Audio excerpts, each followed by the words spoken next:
आपका एक लाइक और कमेंट मुझे नेक्स्ट वीडियो बनाने पर मजबूर करता है, तो प्लीज़ लाइक और कमेंट ज़रूर करें। और अगर आप चैनल पर नए हैं तो चैनल को सब्सक्राइब करना ना भूलें और साथ ही में बेल आइकन को प्रेस करके नोटिफिकेशन को ऑल पे सेट करें, ताकि आपको हर वीडियो का नोटिफिकेशन मिलता रहे जैसे ही हम एक नया वीडियो अपलोड करते हैं। उस रात के घने साए में उम्मीद की किरण बनकर आई थी। आसमान में उस रात चांद भी नहीं था। शायद मेरी नाकामियों से रूठा वो जैसे कहीं चला गया था। हर तरफ से निराश हताश मैं ऑफिस से निकलकर यहाँ इस ब्रिज पर चला आया था। इस ब्रिज के किनारे बनी 4 इंच की पट्टी पर खड़ा मैं समंदर की आती जाती काली लहरों को देखने की, महसूस करने की नाकामयाब कोशिश कर रहा था। मेरी नाकामियों में एक और नाकामयाबी जुड़ गई थी। आंखों के चारों ओर घनघोर अंधेरा था और मन के भीतर उससे भी घना। अपने मन से हार कर आखिर मैंने उस पट्टी के आगे कदम बढ़ा ही दिया था कि अचानक उसकी आवाज़ कानों से टकरा गई। और कमाल की बात है, बढ़ चुके कदम अचानक से ही रुक गए। वो बोली, गोला खाओगे? मैं पलटा और उसी क्षण स्ट्रीट लाइट भी जगमगा उठी। कम से कम बाहर तो उजाला ही हो गया था। मैं हैरान सा उसकी ओर पलट कर देख रहा था और वो गोला खाने में मगन थी। उसकी नज़र मुझसे मिलते ही मैंने उसे घूरा तो थोड़ा सा अचकचा कर बोली, यार मुझसे अकेले गोला नहीं खाया जाता, लेकिन आज वो गोला वाला टकरा गया तो साथ में किसी के ना होने पर भी मैंने उससे ले लिया। अब अकेले मज़ा नहीं आ रहा, खाओगे क्या? ये क्या पागलपन था? क्या मैं उसे जानता था? नहीं तो फिर मुझसे इतनी बेतकल्लुफ़ क्यों हुए जा रही थी वो? मैं बोला, क्या मैं तुम्हें जानता हूँ? वो बोली, नहीं, पर गोला बांटने के लिए जानना ज़रूरी नहीं है। मैंने उसे घूरा तो बोली, यार यहाँ से गिरने पर मरोगे नहीं, इतनी गारंटी है मेरी। और वो गार्ड्स देख रहे हो, वो तुम्हें डूब कर मरने नहीं देंगे। अब हाथ पैर तुड़ाकर घर में बिस्तर पर पड़े रहने का शौक़ है तो वैसे बताओ, मैं कुछ गुंडों को जानती हूँ, ज़्यादा अच्छा काम कर देंगे। यार ये क्या बकवास कर रही थी वो? मैं ब्रिज पर खड़ा कभी भी कूद सकता था और इसे मजाक सूझ रहा था, पर कुछ तो था उसकी आवाज़ में जो रस्सी बनकर पैरों से चिपक गया था मेरे। नहीं कूद पाया मैं, नीचे उतरा तो मेरे हाथ में गोला पकड़ा कर वो आगे बढ़ गई। इसी गोले की तरह ही तो बस चू रही थी मेरी ज़िंदगी, बस धीरे धीरे यूं ही तो ख़त्म हो रही थी। मैं उस गोले को घूर रहा था और वो वापस मेरी ओर मुड़ गई। उसने मेरा हाथ थामा और लगभग मुझे खींचते हुए आगे बढ़ गई। एक अनजान लड़की जिसे न कभी पहले देखा था, न ही जिसे मैं जानता था। उसका हाथ थामे मैं ना जाने किस हवा में बहे जा रहा था, मुझे कुछ खबर नहीं थी। वो मुझे अपने घर ले गई। मैं अब भी गाफिल ही था, कुछ होश नहीं था कि क्या हो रहा है, बस चले जा रहा था उसके संग, उसके पीछे पीछे। अगली सुबह जब आँख खुली तो वो सामने बैठी कॉफ़ी बना रही थी। मेरी आंखें खुलते ही उसने मुझे गुड मॉर्निंग विश किया, जिसका कोई जवाब मैं नहीं दे सका। मेरी सुबह, मेरी रातें, मेरा जीवन अब गुड कहाँ रह गया था। मेरी तरफ मुस्कुराते हुए उसने मुझे कॉफ़ी दी, जिसे लेते हुए मैं काफ़ी हिचक रहा था। सबसे पहले तो किसी अनजान, वो भी लड़की के साथ मैं यूं इस तरह आधी रात को उसके घर चला आया। मुझे असहज करने के लिए इतना ही काफ़ी था। मेरी असहजता को शायद समझ गई वो और बोली, इट्स ओके, तुम कॉफ़ी पियो, इतना सोचने की ज़रूरत नहीं है।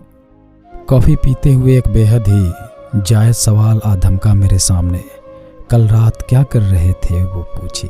मैं इसी सवाल का इंतज़ार कर रहा था जैसे उसने पूछा और मैं फट पड़ा। फिर मैं बोला, मैं थक चुका हूँ। क्यों नहीं समझते वो कि मैं नहीं करना चाहता, ये नहीं होता मुझसे, मेरा दिमाग नहीं लगता इस सब काम में। ये आंकड़े, ये स्टॉक्स, ये पैसा नहीं है मेरी मंजिल, नहीं है मेरा सफ़र। क्यों नहीं समझ आता उनको कि मैं उनकी तरह नहीं बनना चाहता, नहीं बन सकता हूँ एक्चुअली। वो आंखें फाड़ कर मुझे देख रही थी। बोली, किस तरह? कौन? किसकी बात कर रहे हो? फिर मैं बोला, डैड। कभी नहीं समझे मुझे, नहीं समझ आता है उन्हें कि उनकी कंपनी में मुझे कोई इंटरेस्ट नहीं है। उनके कहने पर मैं पिछले 3 सालों से कोशिश कर रहा हूँ, लेकिन ये बिजनेस मेरी समझ में नहीं आता है। सब कठपुतलियाँ लगते हैं मुझे उस ऑफिस में। रोज़ वही एक काम, वही एक रूटीन। ऐसा नहीं है कि मैंने कोशिश नहीं की, लेकिन मैं नाकामयाब रहा, फेल हो गया। पापा को मनचाहा रिजल्ट नहीं दे पाया। समझते ही नहीं हैं वो कि मैं नहीं बना हूँ इन सब के लिए। फिर मैं हाँफने लगा। फिर वो बोली, किसके लिए बने हो फिर? तो फिर मैं बोला, मैं लिखना चाहता हूँ, लेखक बनना चाहता हूँ, लेकिन वो माहौल ही नहीं मिलता मुझे। वो बोली, लेखन को माहौल की नहीं, मन की ज़रूरत होती है। बड़ी ही सहजता से बोल दिया था उसने। मैं अब उसे आंखें फाड़ कर देख रहा था। वो अपनी कॉफ़ी ख़त्म करके उठी और शायद मुझे समझ आ गया था कि मैं क्या करना चाहता हूँ। अपनी कॉफ़ी ख़त्म करके मैं अपने रास्ते निकल गया, उसका एहसास मन में लिए। ग्लास डोर के आगे खड़ा मैं उसे देख रहा था। वो सागर की लहरों की तरह डोल रही थी। उसकी आंखें, उसके हाथ बजते संगीत के साथ बह रहे थे और मेरी आंखें उसके साथ यहाँ वहाँ डोल रही थी। वो बिल्कुल गाफिल थी अपने नृत्य में और मैं खोया था उसमें, कुछ यूँ कि अपनी भी खबर नहीं थी मुझे। चंद लम्हों बाद उसका हाथ पड़ा मेरे कंधे पर तो होश आया कि बाहर आ गई थी वो पूछी, कैसा था? बस एक सवाल पूछा उसने। मैं क्या बताता उसे कि कैसा था। बस नजरें नीचे झुकाकर सिर हिला दिया। खिलखिला उठी थी वो। उसकी हंसी ले जा रही थी मुझे कहीं दूर, अपनी झल्लाटों से, अपनी नाकामियों से। दिन बीत रहे थे। ऑफिस में मेरा ध्यान अब लगने लगा था। पापा के चेहरे पर सुकून बिखरने लगा था। मैं खुश था, इसलिए नहीं कि स्टॉक्स उछल रहे थे, इसलिए भी नहीं कि कलम को गति मिल रही थी, बस इसलिए क्योंकि उसका खिलखिलाता चेहरा अब मेरे सामने होता था। वो जब नाचती थी तो मेरा मन भी मोर की भांति नाचता था। वो जब डूब जाती थी उस संगीत में, उस धुन में, जब थिरकती थी उस ताल पर, तो मेरा मन भी उसके साथ ही थिरकने लगता था उसके ताल पर। कुछ तो था जो उसमें अलग था।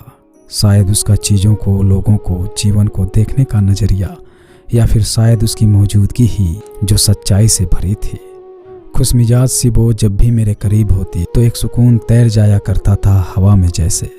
जब भी कभी सड़क पर होती तो उसका ध्यान कभी सड़क पर नहीं होता, कभी आसमान को देखती तो कभी सरपट दौड़ती। गाड़ियों को हमेशा कहती ये सड़क भी कभी नहीं थमती है, अगर ये थम जाए तो क्या हो अगर इसके कोनों पर बैठी कुछ जिंदगियों को कोई सुकून दे दे।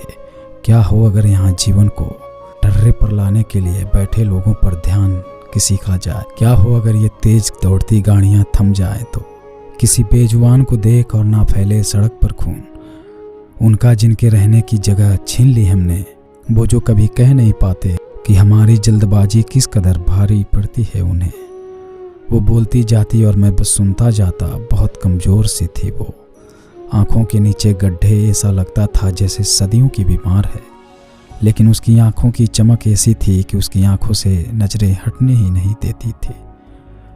मैं बस उन आँखों में ही खोकर रह जाता था, हमेशा की तरह आज भी।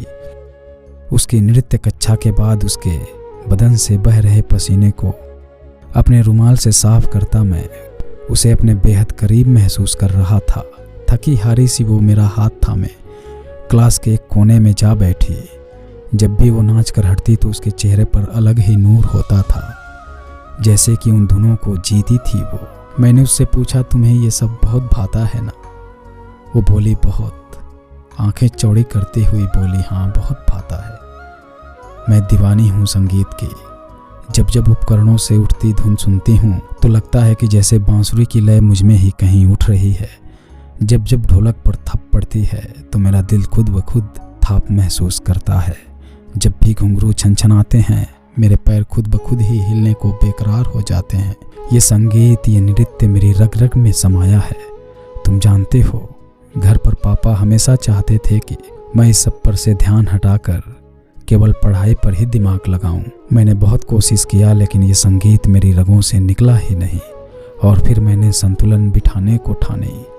तुम्हें उस रात ब्रिज पर जब देखा मैंने तो मुझे अपने ही दर्शन हुए। किसी वक्त मैं भी यूं ही हताश और निराश थी। बस फर्क यही था कि तुम्हारी तरह खुद को गंवा देना मंजूर नहीं था मुझे। बड़ी मुश्किल आई संतुलन को बिठाने में, लेकिन आज मैं न सिर्फ अपना सपना पूरा करने की तरफ कदम बढ़ा रही हूँ बल्कि अपने पापा की आंखों के ख्वाबों को भी पूरा करने की कोशिश में हूँ। इसलिए कहती हूँ, माहौल नहीं मन महत्व तो रखता है। अक्सर ही ऐसी बातें बड़ी सहजता से कह जाती थी वो, और मैं बस उसकी बातों में ही सुकून ढूंढ लिया करता था। दिन ब दिन ढल रही थी वो, बेहद ही कमज़ोर होती जा रही थी। मैं जब भी उससे पूछता तो वो मजाक में दबा देती, कहती घर वाले खाने को नहीं देते इसलिए पतली हो रही हूँ। लेकिन मैं जानता था कि कहीं कुछ तो गड़बड़ है। बेसुध सी नाचती वो, हाँफने लगती थी। पूरा चेहरा उसका ढलता जा रहा था, आंखों की चमक भी जैसे अब खोने को जा रही थी। धीरे धीरे वो अपने पहले जैसे नहीं रहती जा रही थी। मैं जिद करता कि चलो डॉक्टर के पास चलो, लेकिन वो हमेशा ही मेरा हाथ पकड़कर मुझे दूसरी दिशा में खींच ले जाती थी। मैं चाहकर भी कुछ नहीं कर पाता था। बड़ी संजीदगी से वो अपने नृत्य साधना में रमी हुई थी। उसका एक ही सपना था, खचाखच भरे हॉल में वो सबके सामने अपना नृत्य प्रस्तुत करना चाहती थी। लेकिन उसके सपने पूरे होने में कसर थी, और उसकी वजह थी पैसा। ना ही उसके स्पॉन्सर्स मिलते थे और न ही इतना पैसा था कि खुद अपने लिए कुछ कर पाए। वो कुछ कहती तो नहीं थी, लेकिन आंखें उसकी खामोशी सब कुछ बोल जाती थी। एक दिन मैंने उसे अपने करीब बिठाया। उसके बालों में मैं हाथ फेर रहा था। उसके चेहरे पे मुस्कुराहट उभर आई थी। शायद उसे अच्छा लग रहा था। आज बहुत थकी हुई सी लग रही थी। शायद जब अपनी मेहनत का कोई सकारात्मक परिणाम ना मिले तो थकावट तारी हो ही जाती है।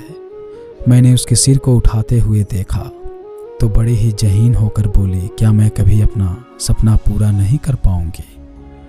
मैंने उसे बहलाते हुए कहा, अरे ऐसा क्यों कह रही हो? तुम जरूर कामयाब होगी, देखना।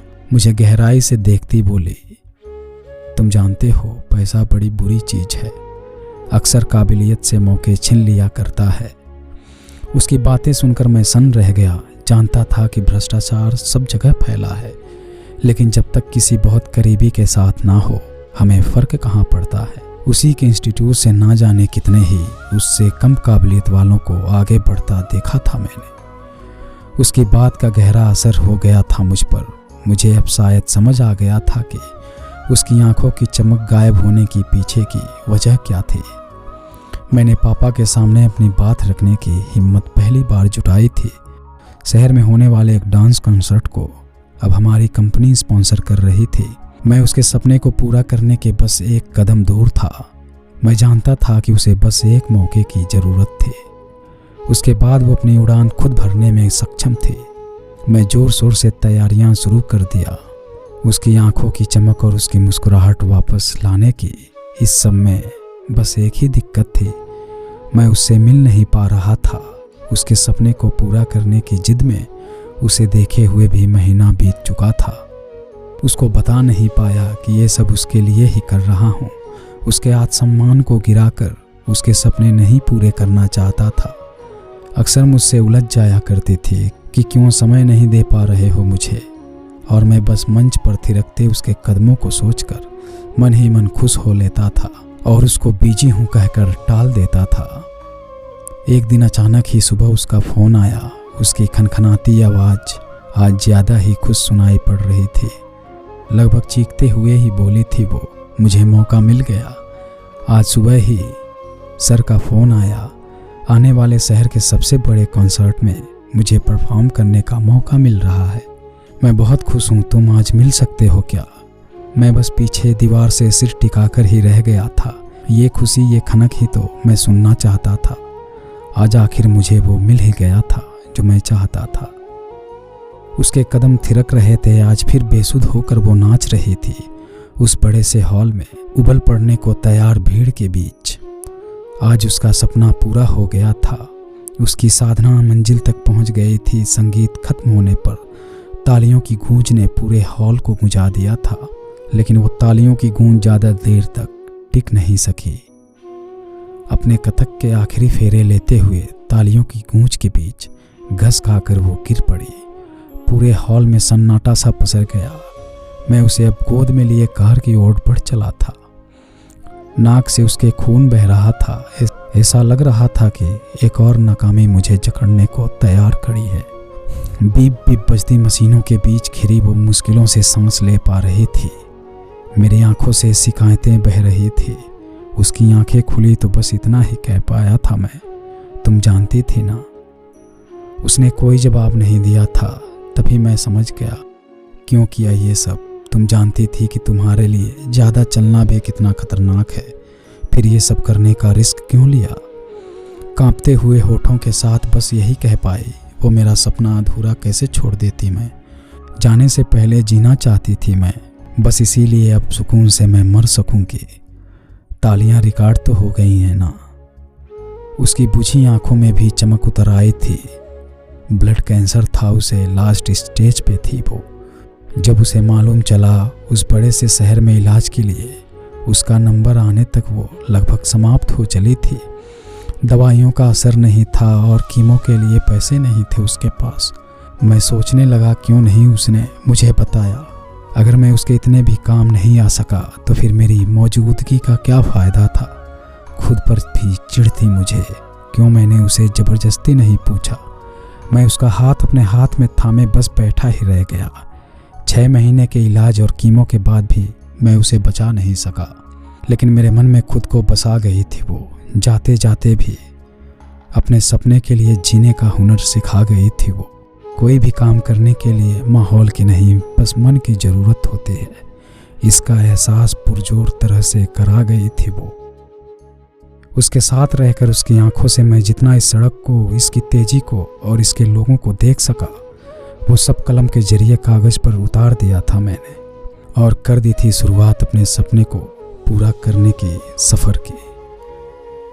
अगर आपकी भी ऐसी कोई लव स्टोरी है तो आप हमें इंस्टाग्राम पर भेज सकते हैं, लिंक डिस्क्रिप्शन में है। उम्मीद करता हूँ आपको ये कहानी पसंद आई होगी। अगर आपको ये कहानी पसंद आई हो तो वीडियो को लाइक, शेयर और हमारे चैनल को सब्सक्राइब ज़रूर कीजिएगा।